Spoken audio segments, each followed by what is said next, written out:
Hello YouTube viewers, thank you for tuning into my channel, and today I want to share with you my VHS collection that I've had for many years, and they are actually brand new.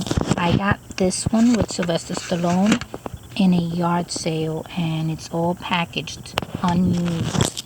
I Love Lucy, The Honeymooners, my favorite, and I'm cleaning out my closet today, so it's gonna take me more than just today. Now I have this shelving unit right here under my clothing, and that's where I had these stored. Now you know that it's time consuming to sit and watch all this, but every year for Christmas they do run a marathon on TV, and I am able to see episode after episode on the Honeymooners.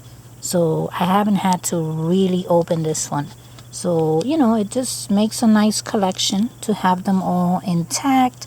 We will be back so we can talk more about each one of these. And Rocky, Sylvester Stallone, what can I tell you? I love him. I love his movies.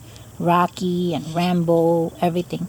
So these are intact also with the plastic. Let's see. Yep, you can see it's packaged. So anyway, I will be back to talk about each one with you, and we can also remember the comedy. Look at the comedy with Ralph Crandom. I used to love these, and I still do. I remember I watched this so much, I knew everything by heart, everything they were going to say. Now, one of my favorite episodes was the train to Minneapolis. Remember when Ralph and Norton were going on the convention to Minneapolis? There were those handcuffs that Norton brought along. They were trick handcuffs, and there was no key. So what happened?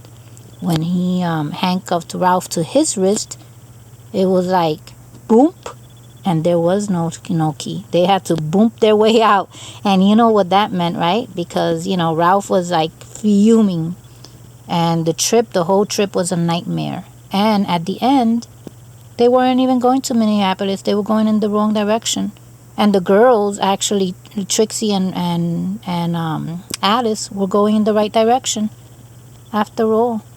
So that was one of my favorites. And another one was his mother-in-law coming and blabbing to Alice, talking about him and how, was she getting enough to eat, and does she remember her ex-boyfriend Chester Brown, who was so handsome and tall and everything.